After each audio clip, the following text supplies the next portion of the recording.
प्रधानमंत्री नरेंद्र मोदी ने आज वीडियो कॉन्फ्रेंसिंग के माध्यम से गुजरात के अहमदाबाद में सरदार धाम भवन का लोकार्पण किया।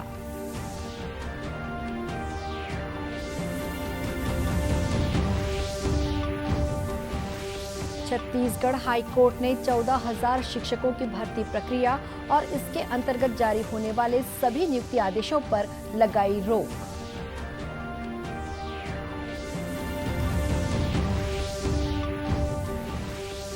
कोविड-19 वैक्सीन की एक डोज महामारी से होने वाली मौत की रोकथाम में 96.6% तक प्रभावी।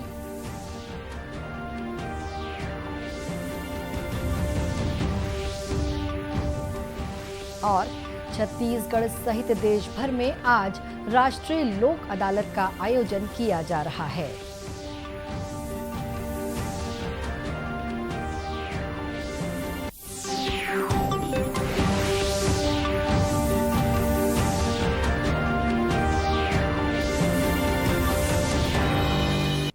नमस्कार, आप देख रहे हैं दूरदर्शन समाचार। मैं हूं शुभ्रा भट्टाचार्य।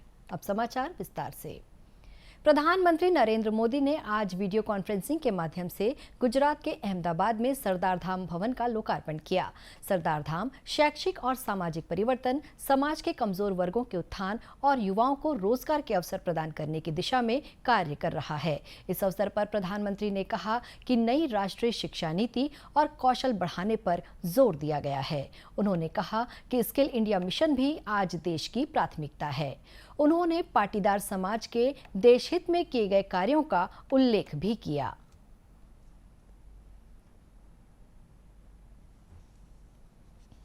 सरदार धाम ट्रस्ट भी हमारे युवाओं को ग्लोबल बिजनेस से जोड़ने के लिए कई प्रयास कर रहा है। वाइब्रेंट गुजरात समिट के जरिए जो शुरुआत कभी गुजरात ने की थी, ग्लोबल पाटीदार बिजनेस समिट उन लक्ष्यों को आगे बढ़ाएगी। पाटीदार समाज की तो पहचान ही रही है। ये जहां कहीं भी जाते हैं वहां के व्यापार को नई पहचान दे देते हैं। आपका ये हुनर अब गुजरात और देश में ही नहीं, पूरी दुनिया में पहचाना जाने लगा है। लेकिन पाटीदार समाज की एक और भी बड़ी खूबी है, ये कहीं भी रहे भारत का हित आपके लिए सर्वोपरि रहता है। आपने देश की आर्थिक उन्नति में जो योगदान दिया है वो अद्भुत है और प्रेरणादायी भी है। प्रधानमंत्री ने अहमदाबाद में सरदार धाम भवन का उद्घाटन भी किया, जिसमें ग्रामीण क्षेत्रों से आने वाले युवक युवतियों के लिए छात्रालय की सुविधा प्रदान की गई है। पाटीदार समाज द्वारा निर्मित सरदार धाम में युवा छात्रों के लिए कम खर्चे से रहने, खाने और ट्रेनिंग की सुविधा उपलब्ध कराई गई है। प्रधानमंत्री नरेंद्र मोदी ने कोविड से संबंधित स्थिति का जायजा लेने के लिए एक उच्च स्तरीय बैठक की अध्यक्षता की। बैठक में कोविड-19 की मौजूदा स्थिति की समीक्षा करने के साथ साथ स्वास्थ्य प्रणालियों की तैयारी, चिकित्सा ऑक्सीजन की उपलब्धता और टीके के उत्पादन, आपूर्ति और वितरण से संबंधित विषयों पर चर्चा हुई। भारत में महाराष्ट्र और केरल जैसे राज्यों के आंकड़ों से पता चलता है कि हमें अभी ढिलाई नहीं बरतनी होगी और सतर्क रहना होगा। हालांकि लगातार 10वें हफ्ते साप्ताहिक संक्रमण दर 3% से कम रही है। प्रधानमंत्री को उन क्षेत्रों और जिलों के बारे में भी जानकारी दी गई जिनमें कोविड संक्रमण बढ़ने लगा है। उन्होंने वायरस के नए नए रूपों की उत्पत्ति की निगरानी के लिए लगातार जीनोम अनुक्रमण की आवश्यकता के बारे में बताया। प्रधानमंत्री ने बाल चिकित्सा देखभाल के लिए बिस्तर क्षमता बढ़ाने और कोविड आपातकालीन प्रतिक्रिया पैकेज 2 के तहत सुविधाओं के विस्तार की स्थिति की समीक्षा की। राज्यों को ग्रामीण क्षेत्रों में स्थिति का प्रबंधन करने के लिए इन क्षेत्रों में प्राथमिक देखभाल और ब्लॉक स्तरीय स्वास्थ्य बुनियादी ढांचे को नया स्वरूप देने की सलाह दी गई है। श्री मोदी ने देश भर में पर्याप्त जांच सुनिश्चित करने की आवश्यकता के बारे में बात की। प्रधानमंत्री ने कहा कि ऑक्सीजन कंसंट्रेटर, सिलेंडर और पीएसए प्लांट सहित ऑक्सीजन की उपलब्धता बढ़ाने के लिए पूरे इकोसिस्टम को तेजी से बढ़ाने की जरूरत है। छत्तीसगढ़ उच्च न्यायालय ने अपने एक आदेश में 14,000 शिक्षकों की भर्ती प्रक्रिया और इसके अंतर्गत जारी होने वाले सभी नियुक्ति आदेशों पर रोक लगा दी है। साथ ही हाईकोर्ट ने राज्य सरकार को नोटिस जारी कर जवाब मांगा है। आपको बता दें कि लोक शिक्षण संचालनालय ने वर्ष 2019 में शिक्षक भर्ती का विज्ञापन जारी किया था। न्यायाधीश पी सैम कोशी की अदालत में पेश एक याचिका में शिकायत की गई थी कि भर्ती प्रक्रिया में अनियमितता और गड़बड़ी है। याचिकाकर्ता ने कहा कि जिस प्रकार छत्तीसगढ़ टेट परीक्षा उत्तीर्ण लोगों को शिथिलीकरण की अनुमति दी गई है, इसी प्रकार केंद्रीय शिक्षक पात्रता परीक्षा उत्तीर्ण लोगों को भी शिथिलीकरण की अनुमति दी जाए। मुख्यमंत्री भूपेश बघेल ने राजनांदगांव जिले में वर्चुअल माध्यम से विभिन्न विकास कार्यों का भूमि पूजन किया है।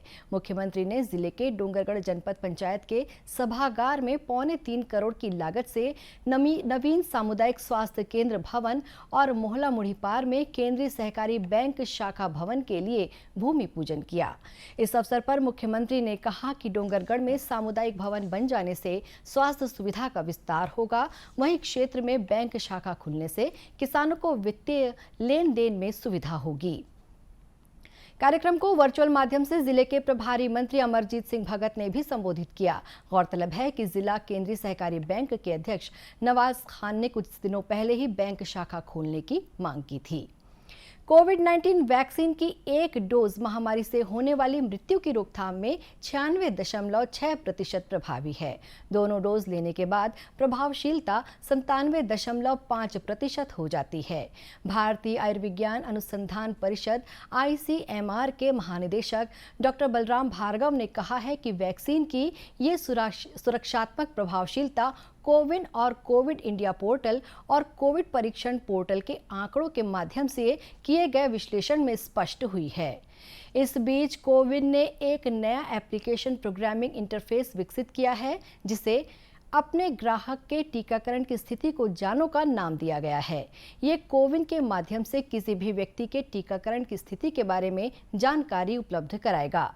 इस बीच छत्तीसगढ़ में कोरोना संक्रमण से बचाव के लिए कल तक 1,54,23,000 से अधिक टीके लगाए जा चुके हैं। इनमें 1,17,80,000 से अधिक लोगों को वैक्सीन की पहली डोज और 36,42,000 से अधिक लोगों को वैक्सीन की दोनों डोज लगाई जा चुकी है। वहीं प्रदेश में 45 वर्ष से अधिक के 93% लोगों को कोरोना से बचाव का पहला टीका लगाया जा चुका है। इधर छत्तीसगढ़ में कोरोना संक्रमण की दर में लगातार गिरावट आ रही है। प्रदेश की औसत पॉजिटिविटी दर भी गिरकर 0.12% पर पहुंच गई है। प्रदेश में कल कोरोना संक्रमण के 23 नए मामले सामने आए। प्रदेश के 17 जिलों में कल कोरोना संक्रमण का एक भी मामला सामने नहीं आया है। प्रदेश में इन दिनों राष्ट्रीय पोषण माह के तहत विभिन्न कार्यक्रमों का आयोजन किया जा रहा है। इस कड़ी में महिला और बाल विकास विभाग द्वारा गढ़बो नवा सुपोषित छत्तीसगढ़ के संकल्प के साथ आज राजधानी रायपुर के मरीन ड्राइव से साइकिल रैली निकाली गई। कार्यक्रम में बालिका गृह की बालिकाओं ने हरी झंडी दिखाकर रैली का शुभारंभ किया। ये रैली तेलीबांधा मरीन ड्राइव से शुरू होकर शास्त्री चौक, मेकाहारा, भारत माता चौक होते हुए वापस मरीन ड्राइव पहुंची। इस अवसर पर महिला और बाल विकास मंत्री अनिला भेड़िया ने कहा कि कुपोषण मुक्ति हम सभी की सामूहिक जिम्मेदारी है। उन्होंने कहा कि प्रत्येक व्यक्ति, परिवार, संस्था और समाज को इस कुपोषण मुक्ति के अभियान से जोड़ा जाएगा। कार्यक्रम के बाद मीडिया से बातचीत में राज्य महिला आयोग के अध्यक्ष डॉक्टर किरणमयी नायक ने कहा कि इस अभियान के जरिए छत्तीसगढ़ को कुपोषण, एनीमिया से मुक्त बनाने और लोगों में सुपोषण के प्रति जागरूकता लाने का कार्य किया गया है। जागरूक कर रहे हैं कि बच्चियों के भविष्य के साथ उनके सुपोषण का ध्यान रखना भी बहुत ज़रूरी है। रैली में महिला और बाल विकास मंत्री, राज्य महिला आयोग के अध्यक्ष, रायपुर नगर पालिक निगम के सभापति सहित विभिन्न स्वयंसेवी संगठनों के प्रतिनिधि, विभागीय अधिकारी, कर्मचारी और बड़ी संख्या में युवा शामिल हुए। राष्ट्रीय विधिक सेवा प्राधिकरण द्वारा छत्तीसगढ़ सहित देश भर में आज राष्ट्रीय लोक अदालत का आयोजन किया जा रहा है। लोक अदालत में राजीनामा योग्य आपराधिक मामलों, कुटुंब न्यायालय, श्रम विधि, बिजली कंपनी और मोटर दुर्घटना दावा अधिकरण के साथ जन उपयोगी मामलों का निराकरण किया जाएगा। इसके अलावा राजस्व न्यायालय, नगर निगम और नगर पालिका के जल कर तथा भवन कर के साथ सखी वन स्टॉप सेंटर के मामलों को भी लोक अदालत में प्रस्तुत किया जाएगा। इस बार विशेष रूप से राष्ट्रीय लोक अदालत का आयोजन आजादी के अमृत महोत्सव के तहत किया जा रहा है। कोरिया जिले में इन दिनों लोगों को आय, जाति और अन्य राजस्व दस्तावेज बनाने के लिए तहसील और कलेक्टर कार्यालय के चक्कर लगाने नहीं पड़ रहे हैं। कलेक्टर के निर्देश पर जिले में राजस्व शिविरों का आयोजन किया जा रहा है। इससे पहुंच विहीन क्षेत्रों के ग्रामीण परिवारों के राजस्व दस्तावेज, आय, जाति, निवास, नामांतरण, बंटवारा और राशन कार्ड जैसे दस्तावेज शिविर के जरिए सरलता से बनाए जा रहे हैं। कलेक्टर द्वारा राजस्व अधिकारियों के साथ लगातार इस संबंध में समीक्षा बैठक लेकर अधिकारियों को त्वरित कार्रवाई के निर्देश भी दिए गए हैं। कलेक्टर श्याम धावड़े ने जाति प्रमाण पत्र वितरण के कार्य को मिशन मोड में संपन्न कराने कहा है, जिससे शिविर के माध्यम से ज्यादा लोगों को इसका लाभ मिले। उसको एक टाइम समय सीमा में उसका निराकरण, ठीक है ना। इसके लिए हम लोग लगातार अभियान चला रहे हैं। जैसे आप देख रहे हैं कि 1 जुलाई से पूरे जिले में हमारे तहसीलदार के माध्यम से, जो हमारे तहसीलदार, नायब तहसीलदार, एसडीएम के माध्यम से विशेष कैंप आयोजित किए जा रहे हैं, जहां पर आपका नामांतरण है, बंटवारा है, आय प्रमाण पत्र है, जाति है, निवास है, इन प्रकरणों का निराकरण कर रहे हैं और इसके अच्छे सकारात्मक परिणाम मिले हैं। क्योंकि आप जानते हैं कि कोरिया जिला अधिसूचित क्षेत्र है, यहाँ पर लगभग 46% ट्राइबल पॉपुलेशन है। इसके साथ साथ एससी के लोग हैं, ओबीसी के लोग हैं, यानी वो जो भी है, मतलब उनका जो संवैधानिक हक है उनको मिले। इसलिए हम कोशिश कर रहे हैं कि 100% लोगों को जो पात्रता रखते हैं वो जाति प्रमाण पत्र मिल सके।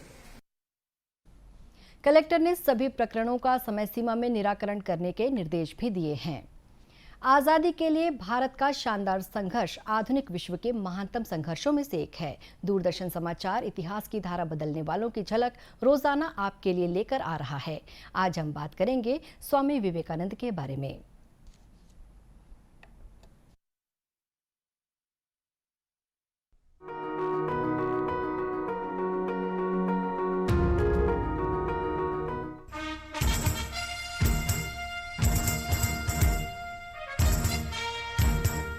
मानवता के इतिहास में ऐसे उदाहरण दुर्लभ ही होंगे जहां किसी व्यक्ति के आरंभिक शब्दों ने दुनिया को इतना रोमांचित किया हो जितना शिकागो विश्व धर्म संसद में 11 सितंबर 1893 को स्वामी विवेकानंद के क्रांतिकारी भाषण ने किया था। Sisters and brothers of America, it fills my heart with joy unspeakable to rise in response to the warm and cordial welcome which you have given us. I am proud to belong to a religion which has taught the world both tolerance and universal acceptance. We believe not only in universal toleration, but we accept all religions as true. I am proud to belong to a nation which has sheltered the persecuted and the refugees of all religions and all nations of the earth. Sisters and Brothers of America से शुरू हुए उस भाषण ने न सिर्फ अलग राष्ट्र और धर्म के व्यक्ति के रूप में स्वामी जी की प्रतिष्ठा के बीच अंतर को दूर कर दिया, बल्कि श्रोताओं को ये अनुभव भी कराया कि वे ऐसे व्यक्ति को सुन रहे हैं जो सचमुच उन्हें सार्वभौमिक भाईचारे का मार्ग दिखा सकता है। 11 से 27 सितंबर 1893 के बीच स्वामी विवेकानंद ने शिकागो में 6 व्याख्यान दिए। उन्होंने कहा था कि मुझे ऐसे धर्म से संबंधित होने पर गर्व है जिसने विश्व को सहिष्णुता और स्वीकृति सिखाई। हम न केवल सार्वभौम सहिष्णुता में विश्वास करते हैं, बल्कि हम ये भी स्वीकार करते हैं कि सभी धर्म सत्य हैं। मुझे ऐसे राष्ट्र का नागरिक होने पर गर्व है जिसने धरती के सभी धर्मों और सभी राष्ट्रों के उत्पीड़ित और शरणार्थियों को शरण दी है। दुनिया भर के नेता स्वामी जी के अनुकंपा, बंधुत्व, सहिष्णुता और स्वीकृति जैसे जीवन मूल्यों का उल्लेख करते रहे हैं। जब स्वामी जी भारत वापस आए तो तमिलनाडु में रामनाथपुरम के राजा ने उनका भव्य स्वागत किया।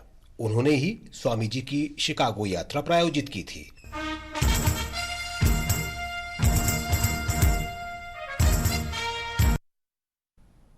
दूरदर्शन केंद्र रायपुर से प्रसारित होने वाले प्रादेशिक समाचार को आप YouTube पर भी देख सकते हैं। हमारे YouTube channel Chhattisgarh DD news पर प्रादेशिक समाचार उपलब्ध रहेगा। YouTube चैनल का लिंक और QR कोड आप स्क्रीन पर देख सकते हैं। अपने एंड्रॉयड फोन से QR कोड स्कैन कर आप छत्तीसगढ़ डीडी न्यूज लिंक पर जा सकते हैं। इसके अलावा छत्तीसगढ़ डीडी न्यूज फेसबुक और ट्विटर पर भी उपलब्ध है।